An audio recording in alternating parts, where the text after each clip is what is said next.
All right, kids, Assalamu alaikum. Welcome back to the online class. So, in our previous class, we completed the chapter of motivation. हमने chapter 7 motivation completely wind up किया. हमने last class में financial motivation, non-financial motivation through fringe benefits, and then work satisfaction, job satisfaction, technically motivation through work. हमने ये last class में complete किया था। हम अपने इस सेक्शन का सेक्शन 2 का लास्ट चैप्टर स्टार्ट करने जा रहे हैं, एंड दैट इज मैनेजमेंट। ये चैप्टर हम स्टार्ट करने जा रहे हैं management, one of the most important topic when it comes to business. Business पढ़ने के टाइम, बिजनेस करने के time, one of the most important term that holds a significance importance, इसकी बहुत ज्यादा significance है, that is management। ये word मैं और आप अपनी डेली लाइफ में भी बहुत फ्रीक्वेंटली यूज करते हैं। This term management is use by us. मैं और आप अपनी रोज की जिंदगी में बहुत फ्रीक्वेंटली इसे यूज करते हैं, दिस टर्म मैनेजमेंट। अगर मैं इसे पहले अपनी पर्सनल लाइफ से रिलेट करूं, हम बिजनेस की बात बाद में करते हैं, तो सर हम अक्सर ये वर्ड यूज करते हैं, यार टाइम मैनेज नहीं हो रहा, मैं टाइम मैनेज करने की कोशिश कर रहा हूं, थोड़ी सी फाइनेंस मैनेज करने की कोशिश कर रहे हैं। तो सर मैनेजमेंट ये वर्ड हम बिजनेस से रिलेटेड भी बहुत फ्रीक्वेंटली यूज करते रहते हैं। मिसाल के तौर पे अगर हमारा किसी बिजनेस के साथ एक अच्छा एक्सपीरियंस रहता है, हम ये वर्ड अक्सर कहते हैं, यार इनकी मैनेजमेंट जबरदस्त है। क्या जबरदस्त मैनेजमेंट है। B it any business, B it any business, right. Understand कीजिएगा, जैसे मिसाल के तौर पे फॉर एग्जांपल अगर हम रेस्टोरेंट जाते हैं, सही है ना, रेस्टोरेंट गए, हमने कुछ खाना ना प्लेस किया, व्हाट्सोएवर, जो भी कोई कोई इश्यू आ गया, कोई चीज थी, सर मैनेजर आया, मैनेजर मैनेजर आया, सुपरवाइजर आया, हेड आया, इंचार्ज आया, उसने आपके साथ जो भी डील की, हम अक्सर ये कहते हैं, यार management was so nice, management was so cooperative, right. Understand कीजिएगा भाई। अगर लेट सपोज होटल गए, अभी तो रेस्टोरेंट गए थे, अगर होटल गए, now restaurant was a business, hotel is a business in this case. Hotel गए, हम देखते हैं कि यार चीजें बहुत ज्यादा सॉर्टेड आउट हैं और बड़ा जबरदस्त रिस्पॉन्स है, and every worker know what to work. तो हम कहते हैं यार लाजवाब मैनेजमेंट है, कमाल मैनेजमेंट है। अरे सब छोड़ो, ये दिसंबर का सीजन है, हाँ शादियों का सीजन है, राइट, शादियों का सीजन है ना। हमजा कह रहा है सर, हमजा सोच रहा है, शादियों का सीजन है, सबकी हो रही है, मेरी नहीं हो रही। एम आई राइट? हाँ भाई हमजा, ऐसा है ना, मन में लड्डू तो फूटा, राइट। तो सर शादियों का सीजन है, अंडरस्टैंड कीजिएगा, इस बात को फोकस कीजिएगा। हाँ देखो देखो देखो, मुस्कुरा रहा है, मुस्कुरा रहा है। अच्छा मजे की बात, ये लड्डू वो है जो खाए वो भी पछताए, जो ना खाए वो भी पछताए। ठीक है ना, बहुत गहरी बात बोल दी है मैंने, मैं एक्सपीरियंस हूँ, शादीशुदा हूँ, ठीक है ना। ओके, वाह।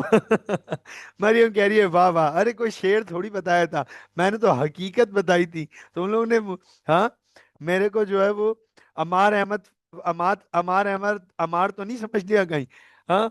तो अंडरस्टैंड कीजिएगा, अब दिसंबर है, शादियों का सीजन है, राइट। हम किसी वेडिंग में जाते हैं, अंडरस्टैंड कीजिएगा, तो अक्सर मतलब बहुत अच्छा सेटअप लगता है।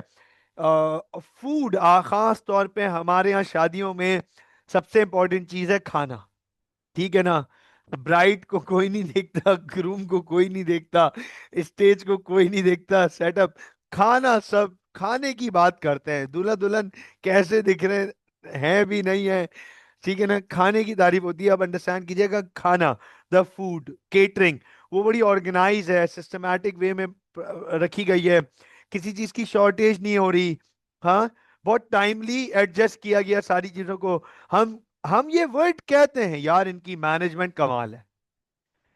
तो सवाल ये आ जाता है, हमने पहले क्लास के पहले मिनट से इस बारे को, इस वर्ड को यूज किया, मैनेजमेंट मैनेजमेंट मैनेजमेंट। मैनेजमेंट है क्या? तो सर, मैनेजमेंट वो प्रोसेस है। ये वर्ड, अगर मैं मैनेजमेंट को एक सिंगल वर्ड से एक्सप्लेन कर सकूं, डिनोट कर सकूं, तो सर मैनेजमेंट एक प्रोसेस है जिसके थ्रू हम बिजनेस की बिजनेस बिजनेस की रिसोर्सेस को मैनेज करते हैं। ये एक प्रोसेस है जिसके थ्रू हम बिजनेस की रिसोर्सेस को मैनेज करते हैं। सवाल फिर वही आ जाता है, सर मैनेज करने का क्या मतलब है? भैया, मैनेज करने का मतलब है प्लान करना, ऑर्गेनाइज करना, डायरेक्ट करना, कंट्रोल करना, ताकि बिजनेस के जो ऑब्जेक्टिव सेट किए हैं वो अचीव किए जा सके। It is management is the process through which business resources are managed, business resources are organized, business resources are utilized, business resources are allocated, so that at the end of the day, business ends up achieving the objectives. ताकि वो जो objective set किए हैं, वो जो target set किए हैं, वो जो गोल सेट किए हैं, वो अचीव किए जा सके। तो sir, management, it is one of the most important function business need to perform. ये बात याद रखिएगा, विदाउट गुड मैनेजमेंट, अच्छा मैनेजमेंट होगी, पता है, कोई भी आप अपने इर्द गिर्द कोई भी बिजनेस ऑर्गेनाइजेशन को उठा के देख लें, पढ़ के देख लें, अंडरस्टैंड करके देख लें, ऑब्जर्व करके देख लें, अपने इर्द गिर्द जाएं बिजनेसेस में, स्ट्रीट कॉर्नर पे शॉपकीपर है, जरा जाके ऑब्जर्व करें। हाँ, रोड साइड कॉर्नर पे फार्मेसी है, जाके ऑब्जर्व करें। हाँ, मेन रोड पर मिसाल के तौर पे कोई सुपरमार्केट मौजूद है, मार्ट मौजूद है, स्टोर मौजूद है बड़ा, जाइए वहां पे ऑब्जर्व करें। आपको हर जगह मैनेजमेंट नजर आएगी।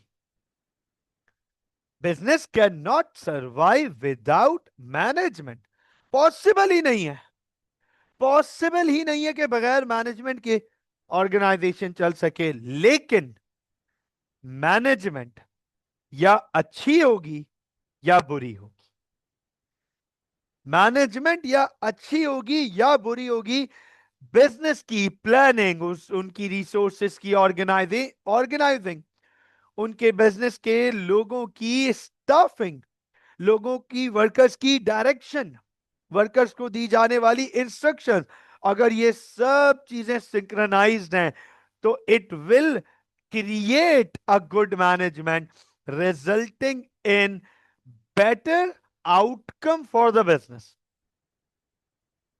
लेकिन अगर ये बिजनेस की प्लानिंग सही नहीं है, बिजनेस की इस ऑर्गेनाइजिंग ऑफ रिसोर्सेस सही नहीं है, बिजनेस अपने वर्कर्स को सही से यूटिलाइज नहीं कर रहा, उन्हें क्लियर कमांड, इंस्ट्रक्शन, डायरेक्शंस नहीं दी जा रही, तो sir it will create a poor management, bad management होगी जरूर, bad management which will and up generating the undesirable results for the business. तो सर मैनेजमेंट कुछ लोगों से मिलके बनती है, जिसे हम कहते हैं, जिन्हें हम कहते हैं managers. Managers managers perform management. Managers perform management. Managers management करते हैं। Management is done by managers. तो वो लोग जो बिजनेस की प्लानिंग में, ऑर्गेनाइजिंग में, डायरेक्टिंग में, कंट्रोलिंग में लगे हुए होते हैं, जुड़े हुए होते हैं, उन्हें हम मैनेजमेंट कहते हैं, मैनेजर्स। एक सवाल यहां पे आ जाता है, वेरी इंपॉर्टेंटली, हालांकि अंडरस्टैंड कीजिएगा, इस सवाल का ताल्लुक, ये जो सवाल अभी मैं रेस करने वाला हूं, इस सवाल का ताल्लुक प्योर A2 लेवल से अब बनता है, प्योर A2 लेवल से। लेकिन ये सवाल क्योंकि मैनेजमेंट से भी रिलेटेड है, इसलिए मैं यहां पे सिर्फ वर्बली ये सवाल लेकर आता हूं। जब से मैनेजमेंट और लीडरशिप का चैप्टर अलग किया गया है, आपको पता है पहले ये मैनेजमेंट AS में और अब लीडरशिप A2 में है हमारे पास। जो एक्सेलरेटेड स्टूडेंट्स हैं, Hamza, Mariam, Shayan, you guys are accelerated students. आप लोगों ने अभी लास्ट 2 वीक्स, मुश्किल से हार्डली 2 वीक्स पहले ही लीडरशिप पढ़ा है A2 में। हार्डली 2 वीक्स पहले लीडरशिप पढ़ा है हमने A2 में, राइट? तो अंडरस्टैंड कीजिएगा सर, पहले ये AS में ही पूरा चैप्टर होता था, मैनेजमेंट एंड लीडरशिप के नाम से। अब फोकस कीजिएगा, अंडरस्टैंड कीजिएगा, बहुत सारे स्टूडेंट यहां पर AS लेवल पे ये सवाल पूछते हैं कि sir management is done by managers, यहां आपने बोला है मैनेजर्स, तो सर क्या लीडर्स भी आ जाते हैं इधर? क्या यहां लीडर्स भी आ जाते हैं? और सर अगर लीडर्स और मैनेजर एक ही हैं तो उनका अलग अलग नाम क्यों है? और अगर लीडर और मैनेजर सेम नहीं है तो क्या डिफरेंस है? मैं सिर्फ ओवरव्यू दे देता हूं आपको। Management is done by managers. Managers are those people who are given the authority, who are being given the authority, जिनको बकायदा अथॉरिटी दी जाती है कि आप हेड हो, आप काम करेंगे, आप काम करवाओगे, आपको अथॉरिटी दी गई है, तो they are in proper command and control because they are being given the authority by the business. इन्हें बिजनेस ने अथॉरिटी दी है, हेड्स ने, हो जो सीनियर्स होंगे उन्होंने अथॉरिटी दी है कि हम आपको अथॉरिटी दे रहे हैं, आप मैनेजर हो। तो सुन लीजिएगा, managers are those people who are being given authority to command and control the business, to organize the resources, to plan for the future of the business. Now, manager do not necessarily be have to be with the name of manager. Manager का जरूरी नहीं है कि हर जगह नाम manager ही होगा। Team head, manager की जगह टीम हेड यूज हो सकता है। Team lead, supervisor, director, we can have principal, vice principal, head teacher. तो we can captain, captain of the team manager है सर वो फील्ड पे, अब उसका नाम कैप्टन है। अब आप बोलो सर ये कैप्टन है, आपने तो मैनेजर पढ़ाया था, तो ये कैप्टन है, इसको मैनेजर बोले, मैनेजर नहीं बोलेंगे। अंडरस्टैंड कीजिएगा, मैनेजर जरूरी नहीं है मैनेजर के नाम से मैनेजर हो, can have variety of names. Now very important question कि सर क्या मैनेजर लीडर है?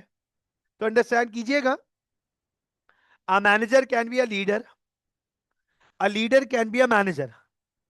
मैनेजर लीडर हो सकता है, लीडर मैनेजर भी हो सकता है, बट नॉट नेसेसरीली, जरूरी नहीं है, जरूरी नहीं है। Not all managers are leaders, हर मैनेजर लीडर नहीं होता।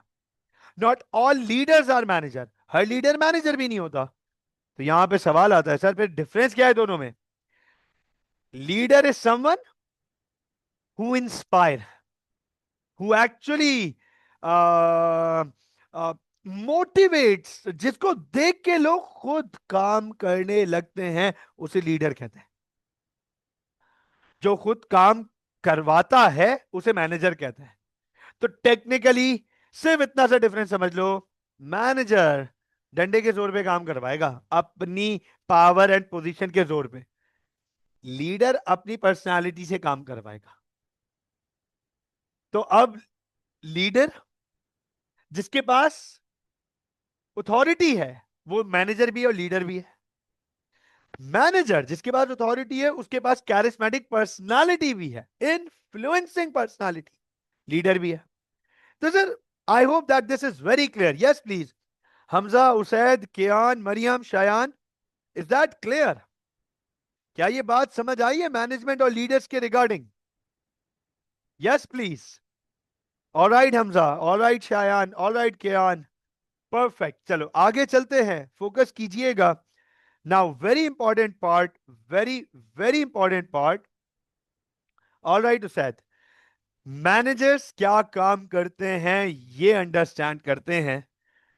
मैनेजमेंट में क्या क्या किया जाता है तो पूरा प्रोसेस, लेकिन क्या क्या किया जाता है।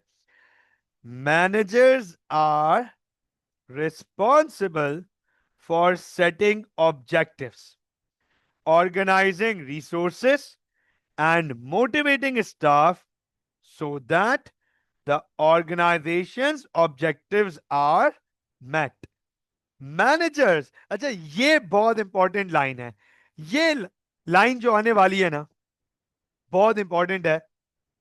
मैं जब इस लाइन को पढ़ता हूं ना, ये जो आखिरी लाइन आ रही है, उसके बाद मैं सीरियसली मैं कहता हूं, I am not a good manager. Managers don't get things done all by doing themselves, but with coordination and delegating to subordinates. This is where I regard myself as not a good manager. I am very honest being with myself. I'm not a good manager. This is the problem. Delegation नहीं होता मुझसे. I will end up doing all of the things by myself. That is why I am not considered a good manager in my eyes. मैं अपनी आंखों में एक अच्छा manager शायद नहीं हूं। मैं सब कुछ खुद करने के लिए लग जाऊंगा, जबकि ये काम मैनेजर ये नहीं है। मैनेजर तो कुछ भी नहीं करता बाय बुक, बाय बुक।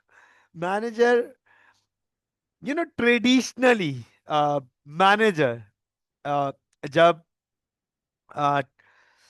2013 में I was studying operations management, तो उससे रिलेटेड बिजनेस मैनेजमेंट का एक चैप्टर था। ऑपरेशन मैनेजमेंट से पहले इंट्रोडक्शन ऑफ बिजनेस मैनेजमेंट, तो मुझे बहुत अच्छे से याद है। आ, आ, किसी एस कैरल की एक बुक थी बिजनेस मैनेजमेंट से रिलेटेड, उसके दूसरे पेज पे एक तस्वीर थी।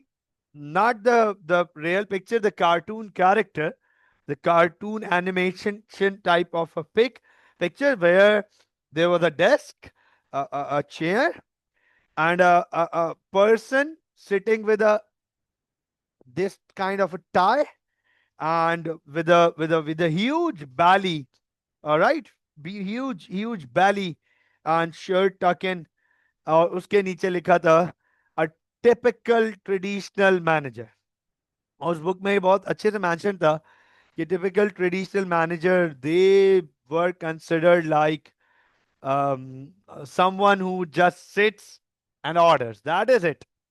उसका काम था बैठना और ऑर्डर करना।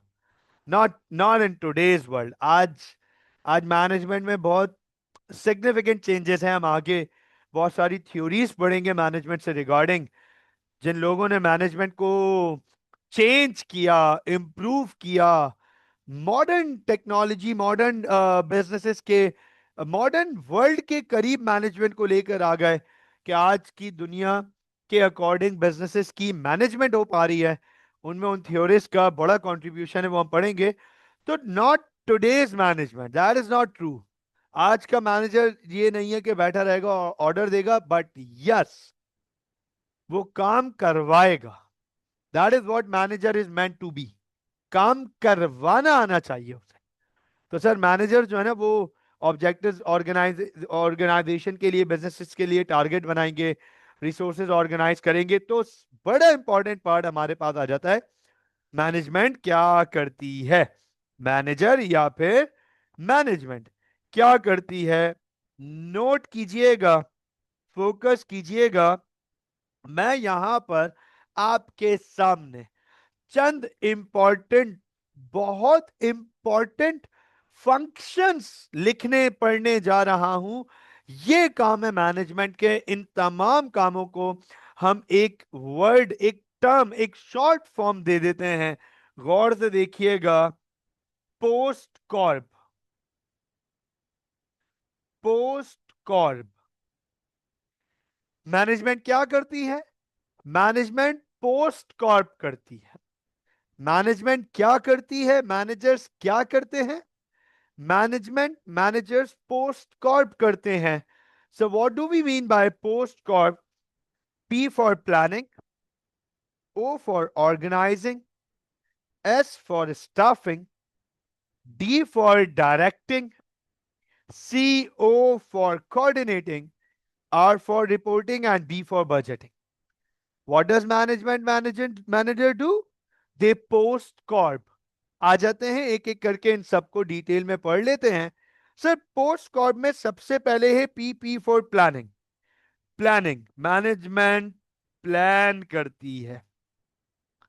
We all have learned the importance of planning and setting objectives in chapter number 5. हमने अपने चैप्टर नंबर 5 में मैनेजमेंट की तरफ से नहीं, बिजनेस के ऑब्जेक्टिव्स के बारे में पढ़ा था कि sir, it is very important for a business to set the objectives, because उससे पूरी ऑर्गेनाइजेशन एक यूनिफाइड डायरेक्शन में मूव करती है। तो सर, ऑब्जेक्टिव सेट करना मैनेजमेंट का काम है, ये मैनेजमेंट का काम है। It is where the managers और management plans what they have to do, keeping their strengths and weaknesses in mind. क्या करना है, क्या अचीव करना है, क्या टारगेट सेट करने हैं, प्लानिंग करो। विदाउट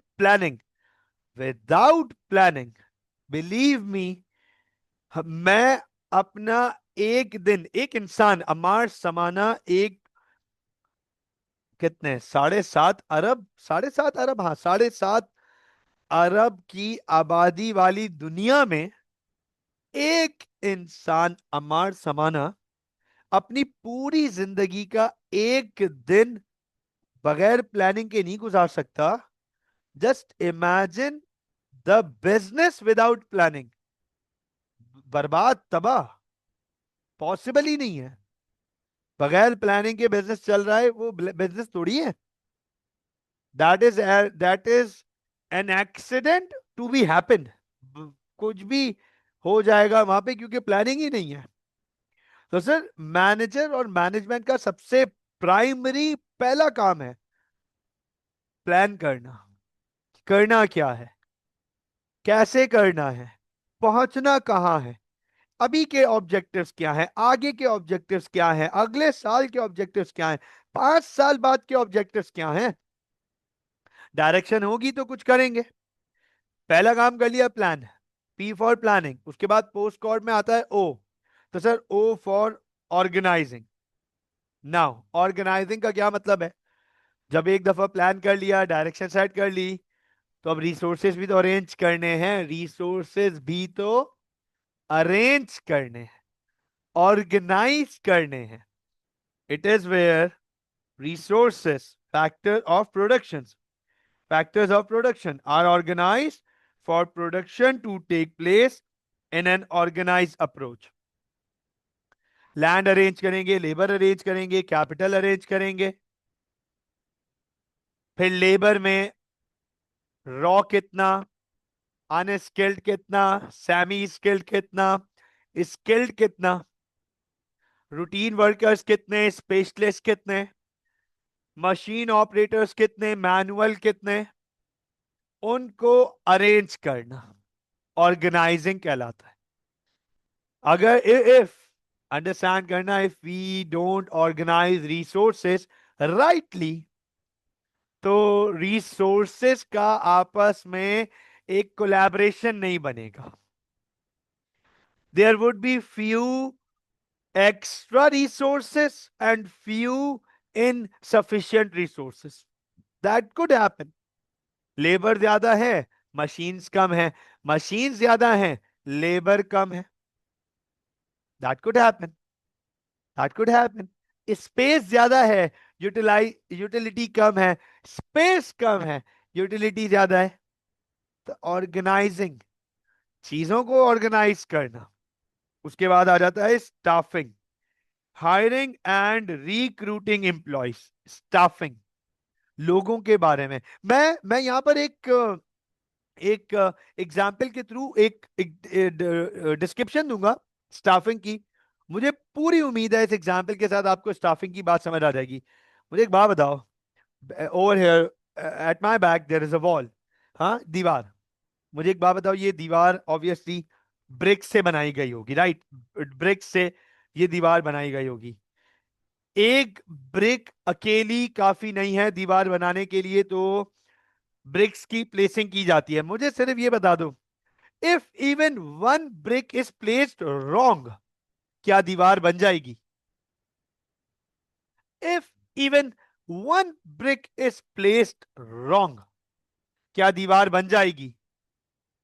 बोलो भाई, क्या दीवार बन जाएगी? अच्छा, दीवार शायद बन जाए, वॉल शायद बन जाए, सस्टेन कर जाएगी, या हवा चलेगी थोड़ा सा भी, अल्लाह ने अपनी जमीन को हिलाया तो दीवार का क्या होगा?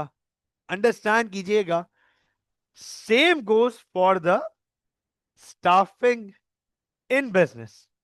It is about placing the right employ at the right job at the right time.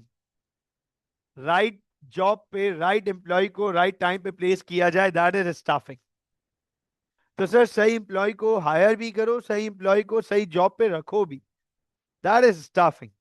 तो पोस्ट कॉर्प में we are done with planning, organising, staffing, that D for directing, that D for directing. तो note कीजिएगा directing. Sir what do we mean by directing? It is making job descriptions. ये job descriptions के बारे में।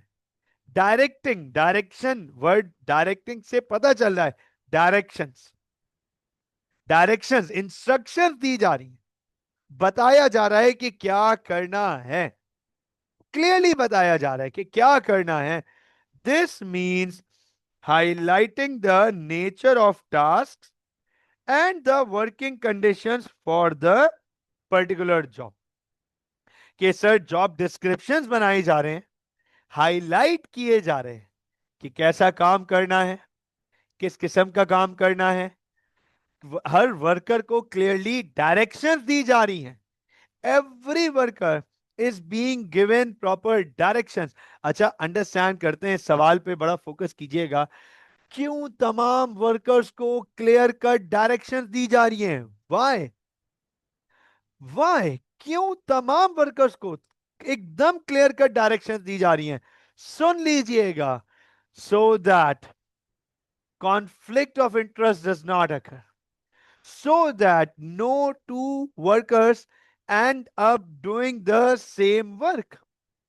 ताकि दो workers एक ही काम ना कर बैठे, and some work remain unattended, कुछ काम हुआ ही ना, और कुछ काम दो दो वर्कर्स, तीन तीन वर्कर्स कर बैठे हैं।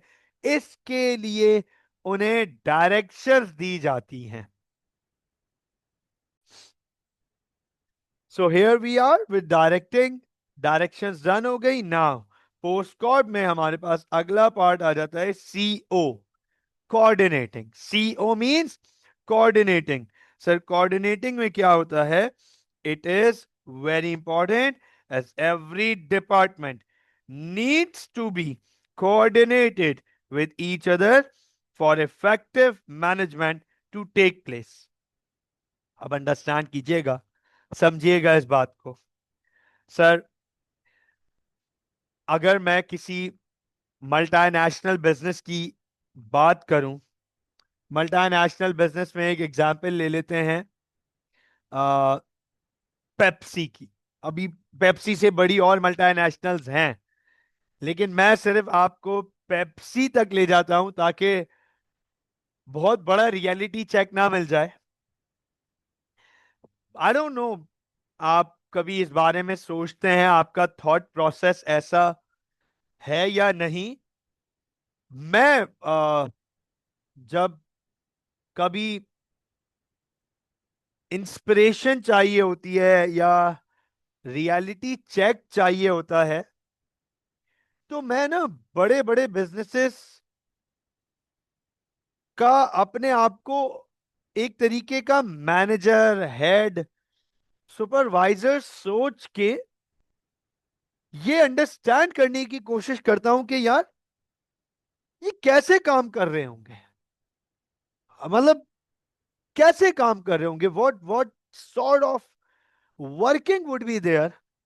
तो मुझे ना बहुत दफा इंस्पिरेशन मिल जाती है कि नहीं यार देखो ये भी तो काम कर रहे हैं ना इस लेवल पे, और बहुत दफा रियलिटी चेक मिल जाता है कि हमारा जमाना, सोचें जरा ये किस लेवल पे काम कर रहे हैं। अब आप अंडरस्टैंड करो सर, अगर सिर्फ पेप्सी पाकिस्तान की बात कर लेना, सिर्फ पेप्सी पाकिस्तान की, तो आई read an article in 2022। अब तो 3 साल हो गए, पास्ट आउटडेटेड है बट स्टिल वैलिड है। एक आर्टिकल 2022 में पढ़ा था रिगार्डिंग पेप्सी पाकिस्तान के Pepsi Pakistan officially employees 88,000 workers. ये ऑफिशियल है। Pepsi Pakistan employs officially employs 88,000 workers across Pakistan, and unofficial employees जो कि कोलैबोरेटिव या फिर थर्ड पार्टी कॉन्ट्रैक्ट होंगे सर, वो तकरीबन 1 लाख से ऊपर है। आप मुझे सिर्फ ये बताएं, इस नौयत का बिजनेस जिसमें रिसर्च एंड डेवलपमेंट डिपार्टमेंट होगा, फाइनेंस डिपार्टमेंट होगा, ऑपरेशंस डिपार्टमेंट होगा, मार्केटिंग डिपार्टमेंट होगा, एचआर डिपार्टमेंट होगा, प्रिक्योरमेंट होगी, अभी तो बहुत सारे डिपार्टमेंट जहन में भी नहीं आ रहे इस वक्त, होंगे। हाँ, रीजनल डिपार्टमेंट्स होंगे, कराची रीजन, हैदराबाद रीजन, या चलो प्रोविंशियल कह लो, सिंध, पंजाब, बलूचिस्तान, केपी, गिलगित बल्तिस्तान। तो सर इसका मतलब रीजन्स अलग, डिपार्टमेंट्स अलग, और कराची से खैबर तक पूरे पाकिस्तान में सप्लाई मेक श्योर करनी है। कोऑर्डिनेशन कैसी होगी, किस लेवल की कोऑर्डिनेशन होगी कि तमाम ऑर्गेनाइजेशन के एम्प्लॉइज एक ही डायरेक्शन की तरफ जा रहे हैं।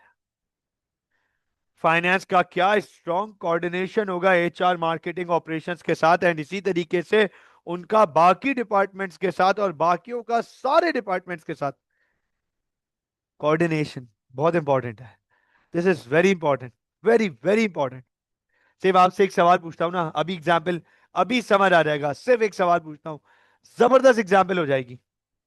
मुझे एक बात बताएं, लेट सपोज मिसाल के तौर पे एक पेप्सी पाकिस्तान को हटा के एक फार्मास्यूटिकल बिजनेस की एग्जाम्पल ले आओ ना, बड़ी फार्मास्यूटिकल बिजनेस एबट, राइट, क्या नाम था, जाफा जाफा जाफा जाफा, एबट, बड़ी pharmaceutical companies of Pakistan, right?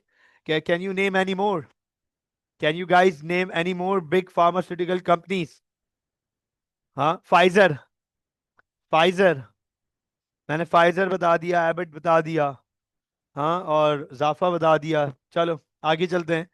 Sir अब आप पेप्सी पाकिस्तान को हटा दो, उन ऑर्गेनाइजेशन की एग्जांपल कंसिडर कर लो, अंडरस्टैंड करना, उनमें भी तो ऐसे ही इतने इंप्लॉयज होंगे और यही डिपार्टमेंट्स होंगे और यही रीजन होंगे, तो कोऑर्डिनेशन तो वहां पे भी इंपॉर्टेंट है। जस्ट इमेजिन, हाँ, फाइजर को लेट सपोज किसी पर्टिकुलर मेडिसिन का एक ऑर्डर मिला, लेट सपोज एक प्राइवेट इदारे से। उन्होंने पूरे पाकिस्तान में लेट सपोज एक चैरिटेबल इवेंट अरेंज करना था, और उसके लिए उन्होंने लेट सपोज फाइजर को एक वैक्सीनेशन या जो भी एक्सवाइजी मेडिसिन था उसका ऑर्डर दिया। अंडरस्टैंड करना लैक ऑफ कोऑर्डिनेशन से क्या होगा। फाइजर की मार्केटिंग टीम ने ऑर्डर ट्रांसफर तो कर दिया, या सेल्स वालों ने प्रोक्योरमेंट वालों को या प्रोडक्शन वालों को या ऑपरेशंस वालों को ऑर्डर पास तो कर दिया, बट समहाउ कहीं कोऑर्डिनेशन लैप्स आ गया। वो ऑर्डर टाइमली बन नहीं सका, उसका मटेरियल नहीं आ सका, वो टाइमली पैकेज नहीं हो सका, व्हाटसोएवर। आज उस ऑर्डर की डिलीवरी थी and Pfizer was late suppose not ready for that. बताओगे is this a example of lack of coordination? Yes or no? Yes or no? Is this an example of lack of coordination? Yes, sir. Absolutely. Absolutely. Yes, sir. Right. Yes, sir. अब आप मुझे बताएं इससे होगा क्या? What will happen? What will happen over here? Sir, can Pfizer be sued over here? This is a big question. Can the party sue, send a legal notice to the Pfizer? Absolutely yes.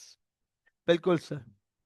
चलो, legal case तो एक तरफ, market में बदनाम अलग होंगे, नाम खराब होगा, रेपुटेशन का डेंट आएगा, पेनल्टीज पड़ सकती हैं। तो अंडरस्टैंड कीजिएगा sir, lack of coordination can lead you to a huge problem, can land you to a huge problem. Coordination is very important, and so is, we have the few other roles of management responsibilities and reporting and budgeting. R से reporting आ गया और B से budgeting आ गया। अच्छा, reporting बहुत आसान, कितना सिंपल है। मैनेजर है, ये भी क्लियर कर दूं कि एक ऑर्गेनाइजेशन में एक मैनेजर नहीं होगा, या एक ऑर्गेनाइजेशन में एक लेवल के मैनेजर्स नहीं होंगे। मैनेजर्स के भी डिफरेंट लेवल्स होते हैं।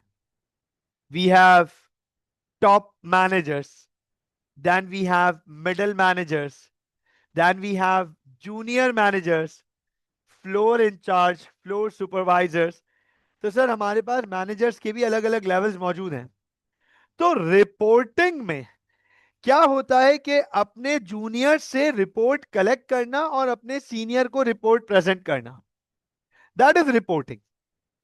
That is reporting. अपने जूनियर से रिपोर्ट कलेक्ट करना और अपने सीनियर्स को रिपोर्ट करना, दैट इज कॉल्ड रिपोर्टिंग। और फिर मैनेजमेंट का एक आखिरी काम आ जाता है, बजटिंग। बजट का मतलब है फाइनेंशियल लिमिट सेट करना। भाई कोई भी टारगेट है ना ऑर्गेनाइजेशन का, ऑब्जेक्टिव, वो बगैर पैसों के नहीं हो सकता। समझिएगा इस बात को। Without money, without financial boundary नहीं हो सकता, पॉसिबल नहीं है। विदाउट फाइनेंशियल बाउंड्री वो काम किया जाए, ये नहीं हो सकता। तो सर अंडरस्टैंड कीजिएगा, फोकस कीजिएगा। बजटिंग में ऑर्गेनाइजेशन के जो मैनेजर्स हैं, मैनेजमेंट, वो फाइनेंशियल बाउंड्री सेट करती है कि हमें ये काम इस टारगेट में करना है, हमें ये काम इस फाइनेंशियल लिमिट के अंदर करना है। विदाउट बजटिंग दुनिया का कोई बिजनेस नहीं चलता। टेस्ला की एग्जांपल ले लें, वो जितना रिसर्च एंड डेवलपमेंट कर रहे हैं उसका एक लिमिट है सर। वो अपने एचआर पे पैसा खर्च करते हैं, एक लिमिट है। मार्केटिंग कैंपेन्स, प्रमोशनल कैंपेन्स पे, सेलिब्रिटी इंडोर्समेंट पे पैसा खर्च करते हैं, उन सब की एक लिमिट है। विदाउट लिमिट कोई काम नहीं हो सकता। मुझे बताएं, is that clear? Yes please. क्या मैनेजमेंट समझ आ गई एज ऑफ राइट नाउ? तो सर ये है POSDCORB. This was POSDCORB, planning, organising, staffing, directing, coordinating, reporting and budgeting. Now a very important question, एक बड़ा इंपॉर्टेंट सवाल यहाँ पर आ जाता है स्टूडेंट्स का कि मैनेजमेंट सर कितना पुराना कॉन्सेप्ट है, क्या है मैनेजमेंट की हिस्ट्री, क्या है, व्हाट वाज मैनेजमेंट लाइक, क्या है मैनेजमेंट, क्या बैकग्राउंड है, हमें मैनेजमेंट की जरूरत क्यों पड़ी। वेरी इंपॉर्टेंट पार्ट, अंडरस्टैंड कीजिएगा। वैसे तो वैसे तो इट इज वेरी क्लियर कि management is rather modern concept, modern concept है, या फिर मैं ये कह सकता हूं कि वी कैन से दैट आज के दौर में मैनेजमेंट की इंपॉर्टेंस बढ़ गई। It was not as important as it is today. It never meant to be as important as it is today. आज के दौर में मैनेजमेंट की बहुत सिग्निफिकेंस है। तभी आप अंडरस्टैंड करो, हमारे पास कुछ इस किस्म के बिजनेस मैनेजमेंट प्रोग्राम्स आना शुरू हुए। Bachelors in business administration, masters in business administration, हाँ, मास्टर्स इन बिजनेस मैनेजमेंट, और फिर उन मैनेजमेंट के अलग अलग डिसिप्लिन्स में लोगों ने अपनी इस स्पेशलिटी पे काम किया। अंडरस्टैंड कीजिएगा, technically management is more important in modern world, but sir the history of management traces back right at the start of the world. The traces of management goes right at the start of the world. मतलब management को अगर सिर्फ बहुत raw आंखों से देखना है ना, रॉ आंखों से, कि थोड़ी देर के लिए दिमाग घूम जाए और सुन हो जाए दिमाग कि यार कैसे, तो have you guys ever imagined how the pyramids of Egypt would have been built? कभी सोचा है इस बारे में? आज ये एक हमारे पास बिल्डिंग बनती है, ये क्लिफ्टन पे बहरिया टाउन का आइकॉन टावर है।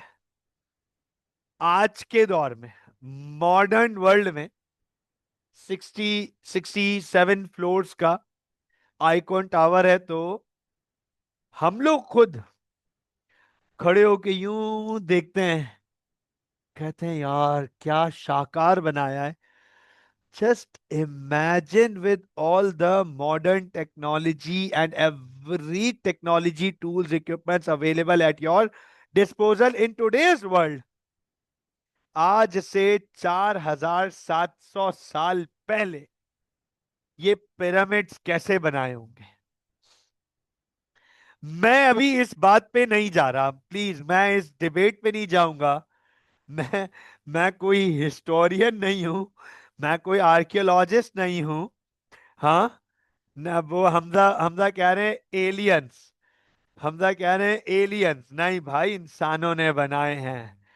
अल्लाह ने इंसान को, यार मैं इमरान खान नहीं लग रहा, अल्लाह ने इंसान के हाथ में नियत और कोशिश, यार छोड़ो, अभी वीगो आ जाएगी। खैर, क्या कर रहा हूं मैं, आगे चलते हैं चलो। तो भाई अल्लाह ने इंसान को अशरफुल मखलूकात बनाया है, ये बात याद रखिएगा, ये बात याद रखिएगा। अल्लाह ने इंसान को अशरफुल मखलूकात बनाया है। अशरफुल मखलूकात का मतलब, एक तो तमाम मखलूक का सीनियर हेड, उसको अ, अफजलियत हासिल है। और वो भी क्यों, मैं बता देता हूँ, अल्लाह ने इंसान को दिमाग दिया है, बाकी जानवरों के पास दिमाग नहीं है, ये अंडरस्टैंड कर लेना। उनमें उनके पास दिमाग नहीं है, या इस कैपेसिटी का नहीं है। दिमाग होगा, सोचने की एबिलिटी नहीं है। दिमाग हो सकता है, मैं उस पर शायद आर्ग्यूमेंट ना करूं, सोचने की एबिलिटी अल्लाह ने सिर्फ इंसान को दी है, गौर व फिक्र करने की। तो सर वो 4700 साल पहले भी ना इंसान के पास दिमाग था। और मैंने एक दफा ये आप लोगों को एक एग्जाम्पल भी दी है, इससे पहले एक एग्जाम्पल भी दी है कि चलो ये एग्जाम्पल मैं आज फिर दे देता हूँ, क्योंकि कंटेंट कॉन्टेक्स्ट चल रहा है इस बात में। तो एक एक एक एक एक कॉम कॉम का नाम मुझे नहीं पता, एग्जैक्टली कॉम का नाम नहीं पता, और मुझे, मैं पूरा इंसिडेंट वर्ड टू वर्ड नहीं कोट करूंगा, कुछ कमी पेशी हो गई तो वो हो जाएगा मसला। मैं सिर्फ आपको कॉन्टेक्स्ट समझा देता हूँ कि एक कॉम थी, दुनिया में बहुत ज्यादा इल्म रखती थी। दे वर एब्सोल्युटली मतलब वेरी नॉलेजेबल, उनके पास दुनिया भर का इल्म मौजूद था।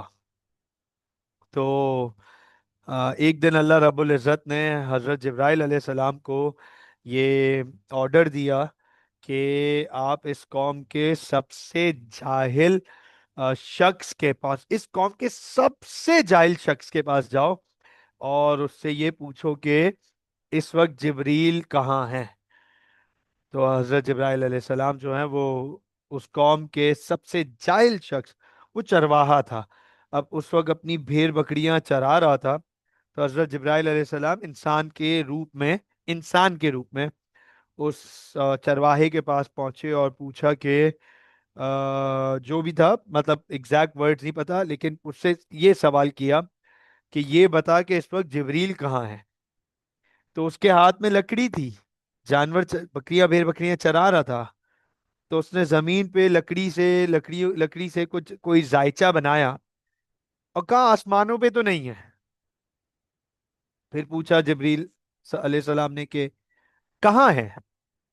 उसने दूसरा एक और जायचा बनाया लकड़ी से, तो बोले जमीन पर है, जमीन पर आए हुए हैं। फिर पूछा जिब्रील अलैहिस्सलाम ने कहाँ है जमीन पे, इस वक्त कहाँ है जमीन पे।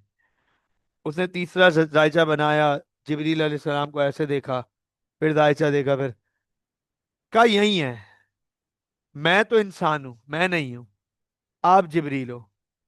Just imagine the amount of knowledge a human brain can possess, this is absolutely insane. फिर अल्लाह रब्बुल इज़्ज़त ने हजरत जिब्रील अलैहिस्सलाम को ये ऑर्डर दिया था कि इस कौम को जो है वो, इस कौम पर अजाब डाल दो, अजाब ले आओ, क्योंकि ये जो है वो इस लेवल पर हैं कि अब ये खुदायत क्लेम करेंगे, तो इनको हम जो है वो अजाब देंगे। तो अब आप अंडरस्टैंड कीजिएगा, the brain it can possess so much of information. तो वो किस लेवल का है, क्या ताकतवर चीज है ये दिमाग, कि हम सोच भी नहीं सकते। तो सर 4700 साल पहले भी इंसानों ने ही वो पिरामिड बनाया, मैं कहाँ दिमाग पे और उस पे चले गया, ब्रेन कैपेसिटी पे। कॉन्सेप्ट क्या है कि sir that is a one of the beautiful showcase, the pyramids is a beautiful showcase of management. बगैर मैनेजमेंट के बन ही नहीं सकता सर। तो अगर कोई ये पूछता है कि मैनेजमेंट कितना पुराना कॉन्सेप्ट है, तो मेरे पास 4700 साल पुरानी एग्जाम्पल तो मौजूद है, उससे पहले की भी मिल जाएंगी, ढूंढने बैठूंगा तो। 4700 साल पुरानी एग्जाम्पल है कि भाई 4700 साल पहले जब ये पिरामिड्स बनाए गए थे, तो this is a classical example, a true showcase of one of the finest management. दुनिया की बेहतरीन मैनेजमेंट में नाम मौजूद है सर, अंडरस्टैंड कीजिएगा, एग्जाम्पल मौजूद है हमारे पास। तो सर मैनेजमेंट है तो बहुत पुराना कॉन्सेप्ट। फिर हमारे पास कुछ 1600 से तकरीबन 1750 तक एक और मैनेजमेंट का दौर था। 1750 से लेके 1900 के मैनेजमेंट तक इंडस्ट्रियल मैनेजमेंट का दौर चला। फिर 1900 से लेकर 1930 तक साइंटिफिक मैनेजमेंट का दौर चला, जो आपने 2 चैप्टर पहले एफ डब्ल्यू टेलर पढ़ा है, एक चैप्टर पहले F W Taylor scientific management. फिर 1940 से लेकर 1935 से लेकर 1965 1970 तक एफ डब्ल्यू टेलर और हेनरी फयोल।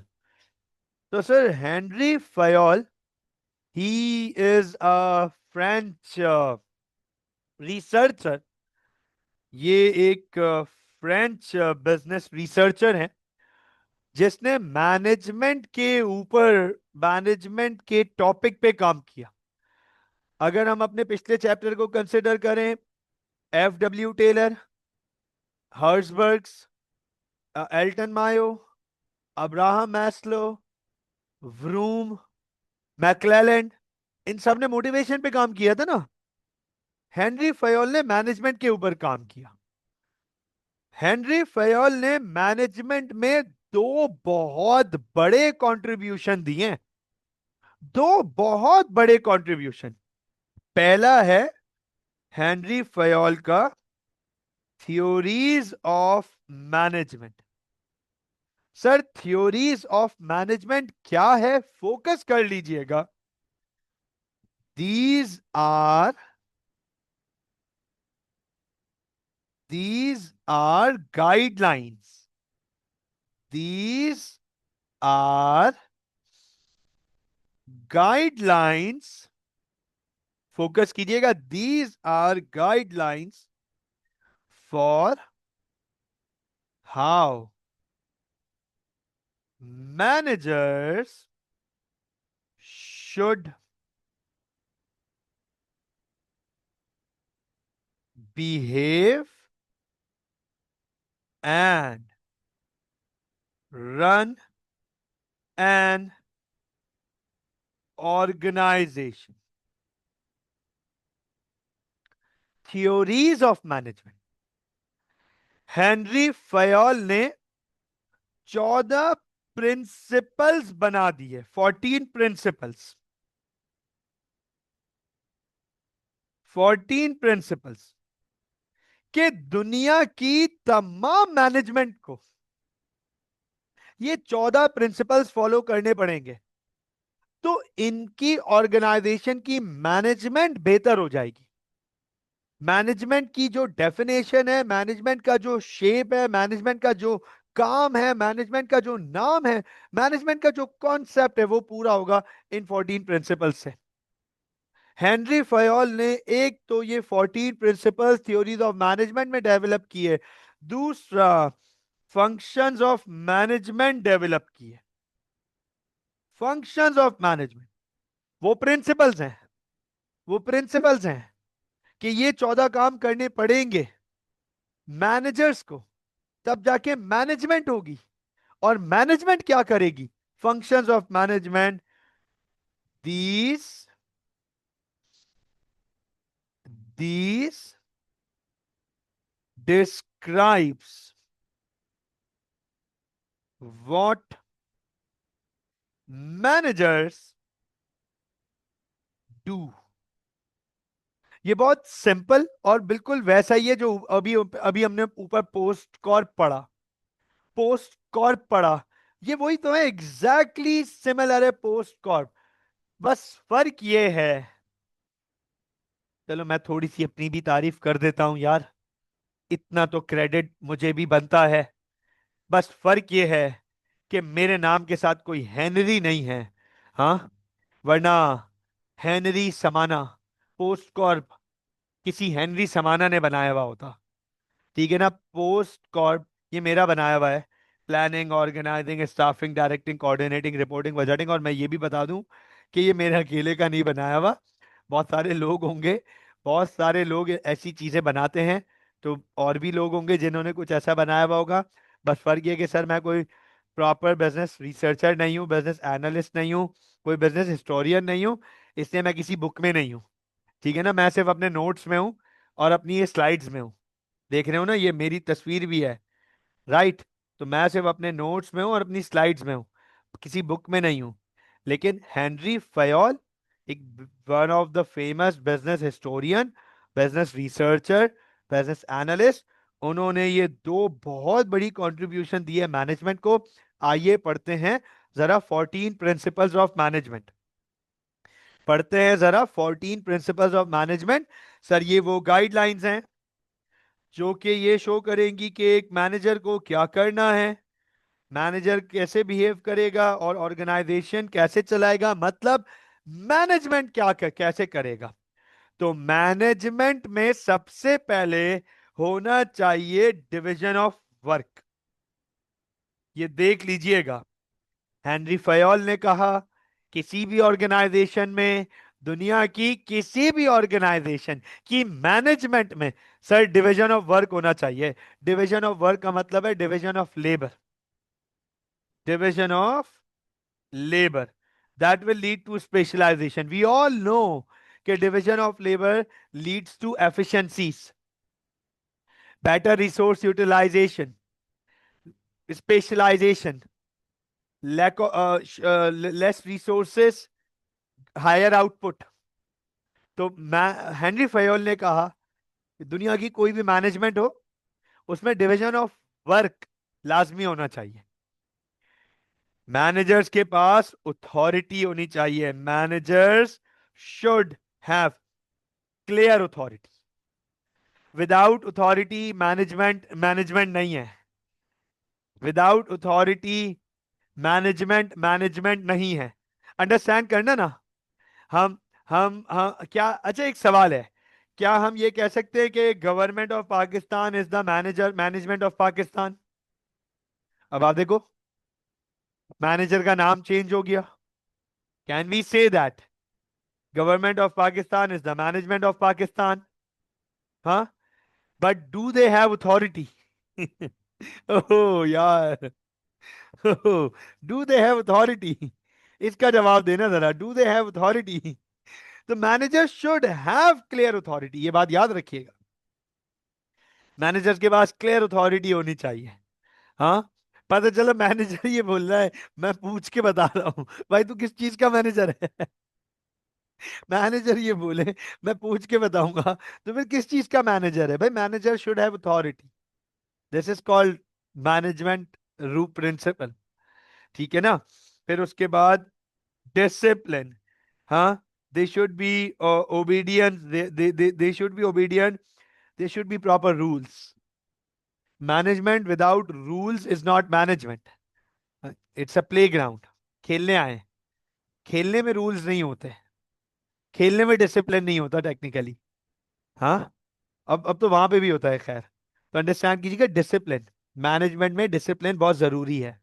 फिर मैनेजमेंट में यूनिटी ऑफ कमांड, ऑर्डर्स एक जगह से आने चाहिए बस। हाँ, ये है गवर्नमेंट ऑफ पाकिस्तान में, ये है orders comes from one manager. Yes sir, yes sir, orders from one manager. Order एक जगह से आने चाहिए, यूनिफॉर्मिटी होनी चाहिए, यूनिटी ऑफ कमांड होनी चाहिए। पता चला वो कुछ और बोल रहा है, ये कुछ और बोल रहा है, ये सब कुछ और बोल रहे हैं, तो ऑर्गेनाइजेशन में खिचड़ी पक जाएगी, कॉन्फ्लिक्ट आ जाएगा। Order should come from one person, one place. ठीक है ना? Unity of direction. And if even organizations are coming, even if orders are coming from different directions, even if orders are coming from different directions, then they should be towards uh, one objective. Organization should follow one plan. भले ये भी order दे रहा है, ये भी order दे रहा है, और ये भी ऑर्डर दे रहा है, लेकिन तीनों के ऑर्डर का आउटकम एक होना चाहिए। That is most important. Conflict of interest नहीं आना चाहिए, वरना organisation would not be able to achieve the objectives. फिर आ जाता है subordination of individual interest to the general interest. आसान अल्फाजों में बता दूं, आसान अल्फाजों में, business objectives comes before personal objectives. Personal objective से पहले बिजनेस के ऑब्जेक्टिव्स है भाई। आपके पर्सनल ऑब्जेक्टिव्स बिजनेस के ऑब्जेक्टिव्स के सामने अपने पर्सनल ऑब्जेक्टिव्स को पीछे रख दो, ये तब मैनेजमेंट काम कर सकेगी।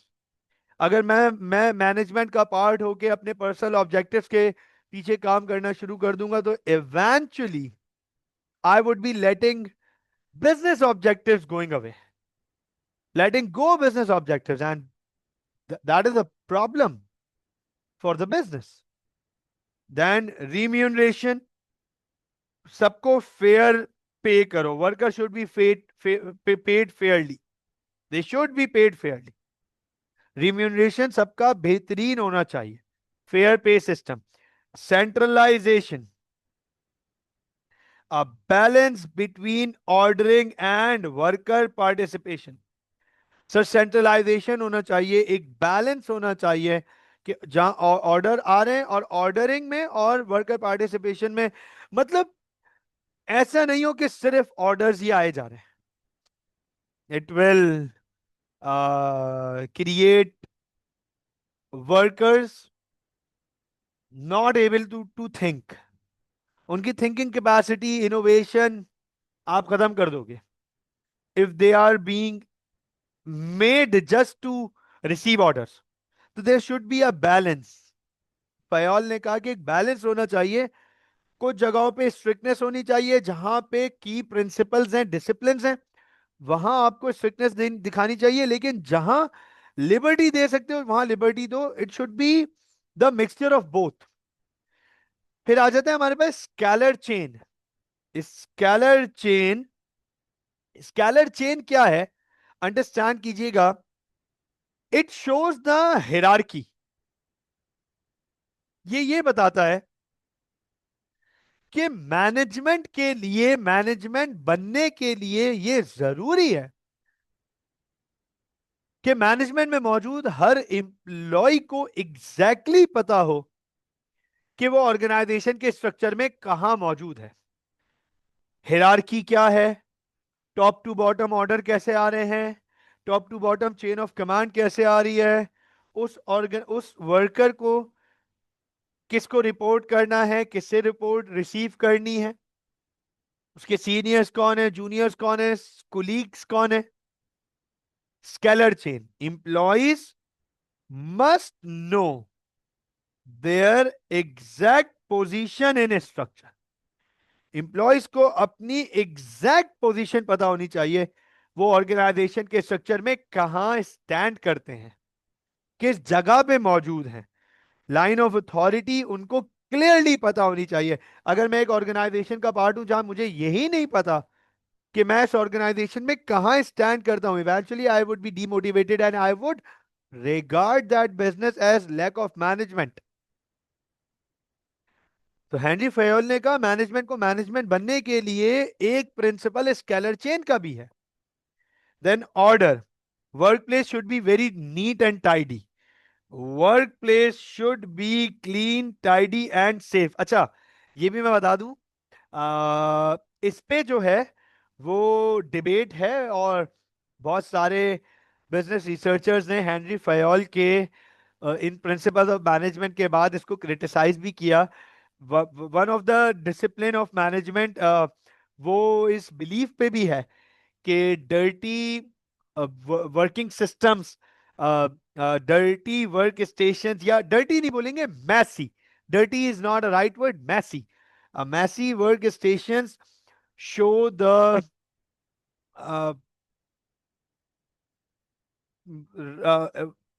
क्विक माइंड और फास्ट माइंड जो कि काम पे फोकस किया हुआ है और उसके पास इन सब चीजों को भी चेकआउट करने के लिए टाइम नहीं है. एक कॉन्सेप्ट ये भी आता है. बहरहाल हेनरी फयोल ने काफी हद तक वर्क प्लेस से रिगार्डिंग ये कहा था कि work place should be clean, tidy, ताकि ना काम स्मूथली हो. हम सबको पता है कि अगर एक मैसी वर्क स्टेशन, जैसे मिसाल के तौर पे, अब अगर अगर लेट्स सपोज अगर मैं अपने वर्क स्टेशन को टाइडी नहीं रखूं तो मुझे बहुत सारा काम करने में थोड़ा सा टाइम ज्यादा लग जाएगा, टाइम वेस्टेज होगी.